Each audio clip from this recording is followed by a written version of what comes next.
Hello, everyone, and welcome to Black Tech Fest. I'm here with artist Temi Coker, and I'm so excited to talk to you today. How are you? I'm doing great. Thank you so much for having me.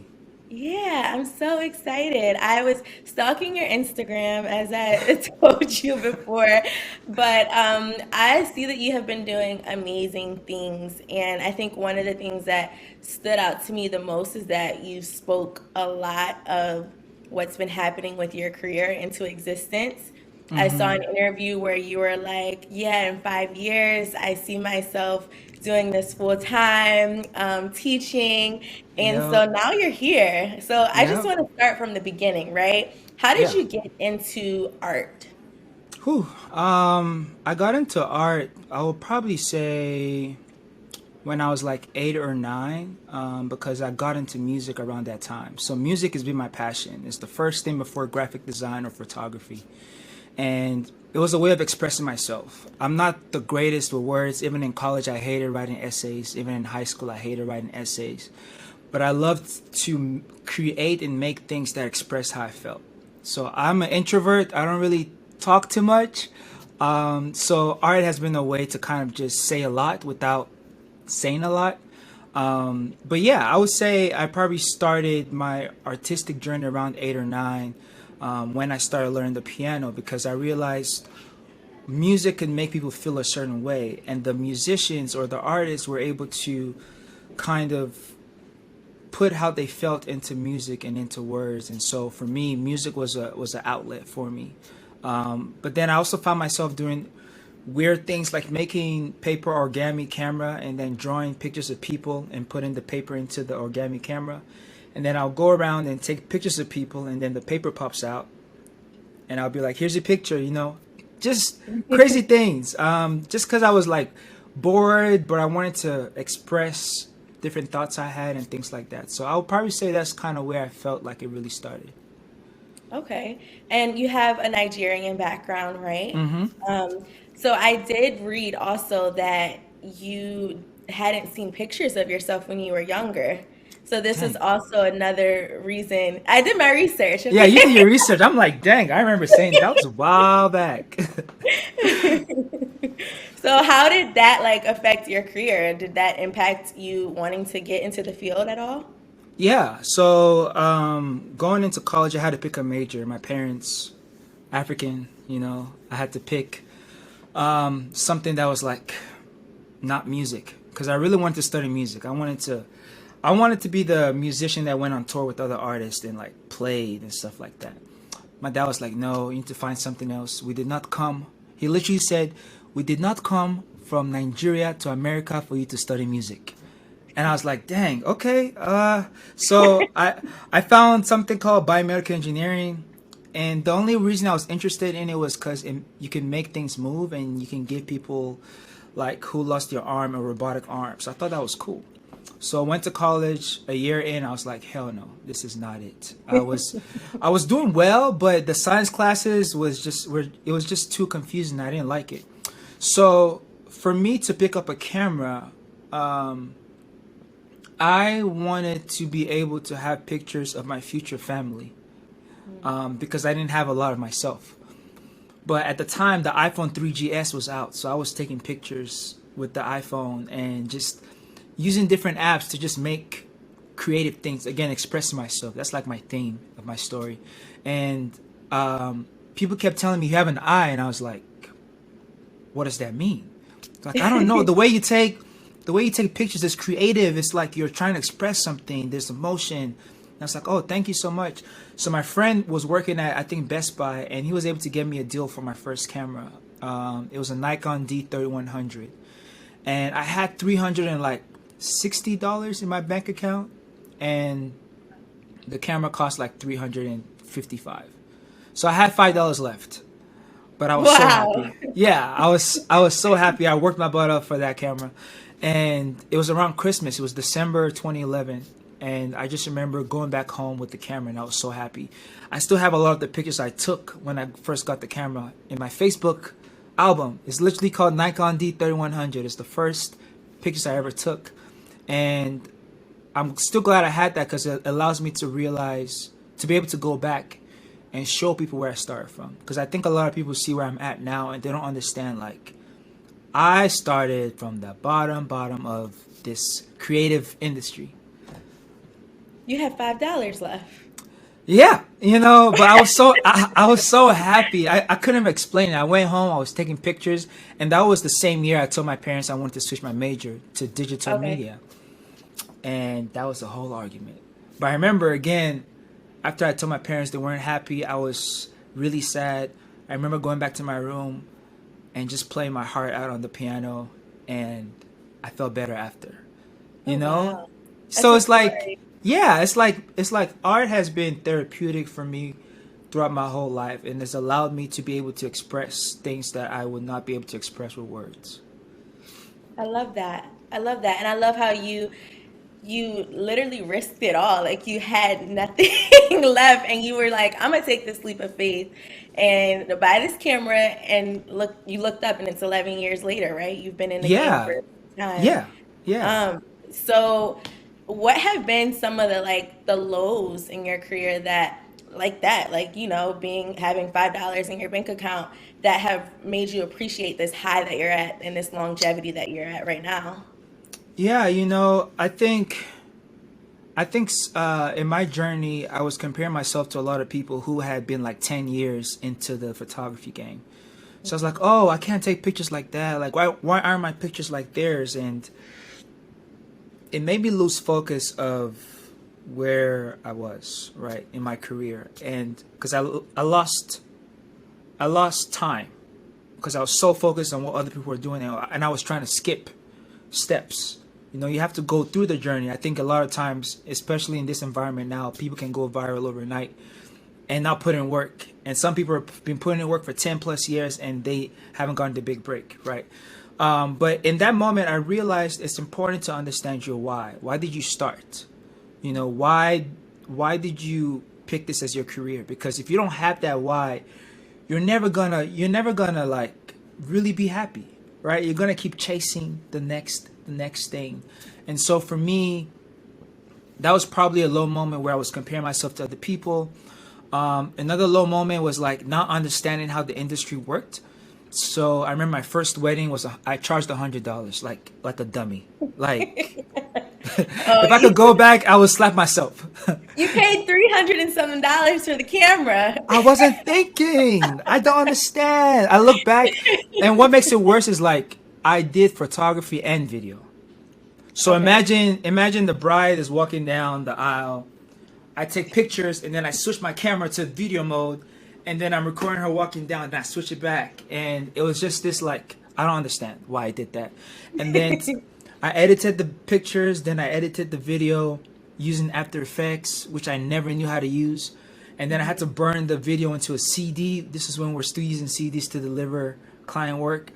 Um, and yeah, and it was like when you break it down, the amount of hours I spent, I probably got like 50 cents an hour, That's crazy. Crazy. and so I had to like learn how to pretty much charge my worth. But it was also a risk because you see other people charging $500 and you think, oh, I can charge that, but you might not have the experience to be able to be charging that much or to be able to Right. deliver work that is that much. But I would say this: by the time I graduated college, I was already charging like $800, $1,000 for graduation pictures and things like that. And weddings, I was getting upwards of 2,000 and whatnot. Um, but I would say another low moment was when people told me I couldn't do photography and graphic design. Right. So in digital media, I studied photography, graphic design, printing, web design, animation, and I was really drawn to photography and design. And I was trying to figure out how to merge those two mediums together, but people always said I couldn't do both. And I was really disappointed. And I thought that was like it for me. I was like, okay, I have to pick one. So I picked photography and I kind of put design on the back burner. I only designed when I needed to like make wedding announcements, graduation announcements, and things like that. Looking back, I regret it, but I also don't because I think when I got into design, the time that I did, I was able to give it all my focus, and I was already in a different stage in photography, right? And then when it came to my graphic design career, I mean, Apple turned me down like 3 times, you know, I was and about to bring Apple up actually, because yeah, I've done work with them now. I've done yeah. work with them now, like, and we just finished another project last month that launched last month, and it's amazing because I'm thankful for those times that I got denied because I was able to go back and like just grind and grow and push myself to the point that now brands are seeing me and seeing the work that I do. But a lot of people don't understand. Like I took L's. Over here we say L is for learn. Like if you take a L, that's like a loss. But for me, I see that as a lesson because you can look back and figure out where you messed up and become a better designer, a better photographer, a better creative, a better person through those things. So yeah, that's just some of it. There have been some times where I have um, not charged people or had them pay 50% upfront. And so by the time I was done with the project, I was really excited and I sent it to them and then I never got paid. Wow. So there were so many things I had to learn in this industry the hard way. But I'm Yeah. thankful because now I'm able to help other people to not have. I think it's still important to learn from failures. But if there's one thing I want people to not do, is to like undersell themselves and give client work before they get paid. Like Okay. that is a no no. So That's where the young designers, artists are. yeah, yeah. Yeah. Yeah. One thing that you said that stood out to me was that you got turned down by Apple 3 times. So like what made you tried 3 times though? It wasn't like you tried once, I'm done, I'm not trying again. What made you keep going? Like, Yeah, I think I have always known I wanted to work for myself. And when I was a high school teacher for 3 years, even around that time, I was still shooting weddings and editing. I was trying to figure out, okay, how much do I need to make in photography to be able to take care of myself in the future?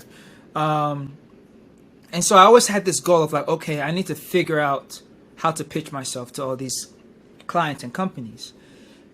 And so I made a PDF of my work and I was putting a lot of passion projects that I did. And Apple reached out once. They were like, hey, we want you to do this thing. I started working on it. They're like, oh, sorry, we're going to go a different direction. I was like, oh, man. But in that process, I learned a lot. I learned a lot. How to deal with clients, how to communicate, how to make sure, like, upfront, you tell them, hey, we're only going to do 3 revisions. Anything outside of that scope, you guys have to pay extra, right? But Apple was really smart about it because they came up front and were like, hey, we want to do 3 revisions with you. If it goes well, we'll use the work. If it doesn't, we'll still pay you, but we're not using that. And so there were other like companies that I would pitch to. There's a company I applied to work at, and they were like, "Oh, we don't see you as a senior designer. We see you as a junior designer." And I was like, okay, thank you, but I'm not working for you." And then there was another agency. I applied the same thing. They were like, "Yeah, we see that you have potential, but we're probably going to start you as a beginner designer." And I was like, nope. So for me, it was a smart move to keep going forward, even though I got denied because I felt like I was getting closer.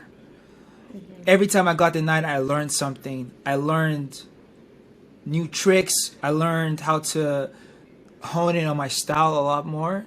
And honestly, in this career, I'll probably say year 8 was when I really found my style. Right? People think you find your style like year 2, year 3. No, it took me 8 years. And within Wow. those 8 years, a lot of no's, a lot of not yet, a lot of you're a beginner designer. And then once I hit year 8, things started getting better, but I still got denied a few times. But I was like, that's fine. I'm gonna keep growing. So, yeah, it's been part of the process. Like me and Apple now, we're good. I've done projects with them. I have connections with them. They're people I text. I just got my iPad. I have the Apple Pro Display Studio. Like I love Apple and the company and the people I've worked with there. Um, but yeah, it's like I told them, I was like, you guys denied me like 3 times. Like, what's happening, man? But they're like, no, we've seen your growth. There's some people that have been following me since I was like since I started my poster day stuff in 2016. And they were like, we've been literally waiting for the right moment, and we felt that you have grown so much, and this is the moment where we can now use your style in this work that we want to do. And so that was so touching because even though they said no, they were still watching. And I Yeah. think a lot of times people deny us, and sometimes even if it feels like a no, it's probably just a not yet. Like they want to see some more things from you. So yeah. So I'm sure those no's made you appreciate when they did say yes and Oh the my lows that you gosh. went through. You Yeah. weren't you weren't ready. You maybe weren't ready. Yeah. But 8 years is a long time. Like the years and the process, I would have been gone. Oh look, man. There were times I was like, yo, I think this is it, man. I think I'm just gonna teach high school photography and design, and I'll be here. And it was awesome. Like it was the best years because I learned a lot. And I think the teaching part of it, really, the teaching part of it has helped me a lot. Even with this past Apple campaign that I did today at Apple, I got to teach, and that's something that they saw in how I was interacting with people and talking to people. And so I'm really thankful for those 3 years where I was teaching. I went back to my old high school because no one told me you could have a career as a creative. So I went back to show the kids that it's possible and show them the skills and things that I was learning to help them out. And even after they graduated, I hired some to be my assistant. So there was still this relationship, and I still check on them from time to time. So I'm really thankful for that phase of life. And I really think you manifested it because, like I said in the beginning, you said in 5 years you Yeah, would be teaching, you would be doing this full time. Did you ever think that you would be nailing these big major companies like Apple, Meta, Google, and then using your platform? Because I saw that with the Academy, yeah, you use your platform to amplify Black people and the Black community. So, can yeah, you tell us about that? yeah. I think, you know, I just love how important it is as a black artist to tell our stories from my lens because I want other people that look like me to see my work and see themselves in it. And I think that's very important. And it's it's kind of what helped me get to where I am today. A lot of photographers I looked up to, like Gordon and um, Henry Cartier-Bresson, all of these people, the way they captured photography was just amazing. Even though Henry Cartier-Bresson was not um, black, I loved his edits. I loved his view on composition, the way he studied people. And I was like, and then with Gordon Parks, just the way he captured the times that people were living in. It was important. And so I think as an artist, for me, that's my job to reflect the times, but also create work that inspires my generation and people that look like me. And also to add to, the whole story of how this took 8 years, ups and downs, I think the theme has always been the same to amplify black voices, black people. If you look at my past photography work, it was always images of African American people, Nigerians, people from the African diaspora, because I just felt like I wanted people to be able to see themselves in the work that I did, whether it was photography or design. Yeah. And I feel like you're in a unique position because now you're teaching, and also with the day and age of like TikTok, Instagram, you kind of touched on it earlier. If their work isn't taking off, you can be that encouragement that said like this took me 8 years. It's not gonna happen overnight. So like what advice do you have for photographers and artists who may post on Instagram and not get the visibility that they thought they would, and Right. they know their work is amazing? Like I hear from photographers all the time, like I don't even post anymore because I'm not getting the visibility that I need. So like what routes should they take? What should they do? Okay, I'm probably gonna annoy some people here, but I think a lot of people see where I'm me now, and they're like, "Oh, you're speaking from privilege," and I'm like, In a sense, yes, because I'm not starting from where we're at now. TikTok wasn't around when I started. Video wasn't blowing up when I started. But the thing that's been consistent are passion projects. I think a lot of times we create work and expect clients to come to us, right? And sometimes it happens, sometimes it doesn't. But if the only reason you're creating work is because of all these clients, you're doing yourself a disservice, right? I think it's important for you to create the type of work that you're passionate about, right? Now, this is where the strategy comes in, right? If, like, for me, I want to work at Nike one day, but I'm not going to sit down here and wait for them to reach out to me. They've reached out to me a few times, project fell through. But one thing I started doing was, well, I found friends that had Nike shoes, took pictures of their shoes, made a poster of it. There was a Nike shoe I was trying to buy.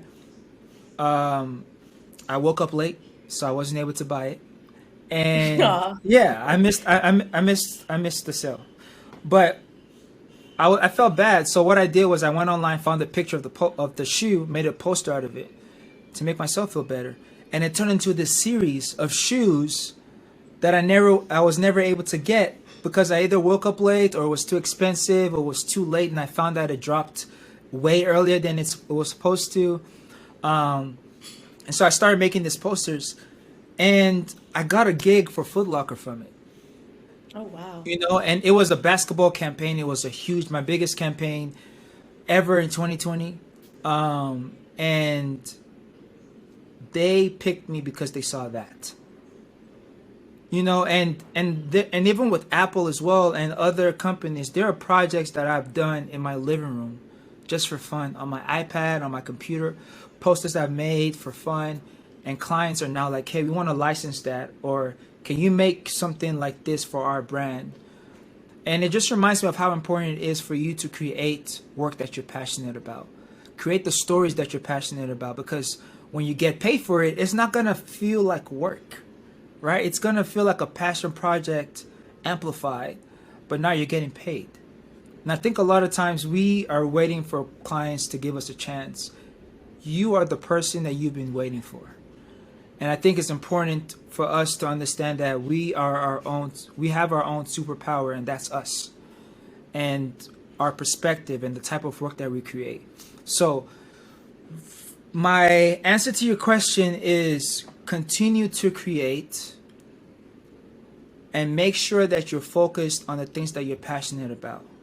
But also be strategic in the way you market these things that you create, right? Like, let's say you want to work with Nike one day and you look at all their campaigns and you're like, oh, it's always young people. I want to do something for the old people, and then now you're thinking of like, okay, how can I find old people that have Nike shoes? How can I tell their stories? What does their shoe mean to them? My wife did a series with Nike shoes, but also the idea and the delicacy of African American men in society and how we need to handle them with care. And you think about how you handle your shoes with care. And so now there's this fusion of her passion, but also the idea of how we treat Nike shoes. So it's like we have to think bigger, versus like you take a picture of a Nike shoe and then you tag Nike. Like, that's not going to do anything, right? And then I also think that we need to start focusing on likes, followers, none of that stuff. Okay? And here's Lord, why. And here's why. Here's why you were gonna piss people off. yes. This is why I'm gonna piss some people off right now. Okay? Think about this. We're over here mad because 300 people did not like our picture. Now, if you get 300 likes, does that change anything? Do you get any money? Nothing. And I think we get so focused on the likes. Oh, my post did good. I got 17,000 likes. Okay, but your bank account is still the same. Yikes. You know what I'm saying? Like, our priorities have shifted. Now, Yeah. followers, I feel the same way about it. However, I think if you are smart and strategic, when you gain followers, your idea, well, your thoughts should be, how can I turn these followers into customers? I think we focus too much on, I have 500,000 followers. There was a woman that had 2 million followers and she couldn't sell, she was only able to sell like 10 t-shirts. So that led me, I read about that. yeah, Yeah. you know what I'm saying? Like Yeah. that changed my whole mentality of like, what's the point of followers? Like someone sent me this article about, I forget who wrote it, but he said you only need 1,000 followers. 1,000 true followers, true fans who are willing to buy something from you or support your business in any way possible. If 1,000 of them, if you make a poster and 1,000 of them buy a poster for $100 each, you just made 100K. That's crazy. You know what I'm saying? And you have people Yeah. who are like me that have 100 plus thousand followers, and they're not, and even the 100,000 plus followers, not all of them are paying or buying my stuff. Now, a few of them are sharing it, which is helpful. But I think we shouldn't focus on followers or likes. If anything, how can I convert my followers, or how can I convert the type of work that I do into a space that makes people want to have this? And that's where I'm at right now. You see a jacket here. Yeah, I'm working on a jacket. I plan to drop it this fall. It's been 2 years in the making. Where I'm thinking about, and what I'm thinking about in the future is, how can I turn my posters into things people can wear? So I'm thinking basketball, pants, jacket, bucket hats, things of that nature. And so now I gain a lot of followers because I'm showing my process a lot more, and people are seeing the studio space and all of that.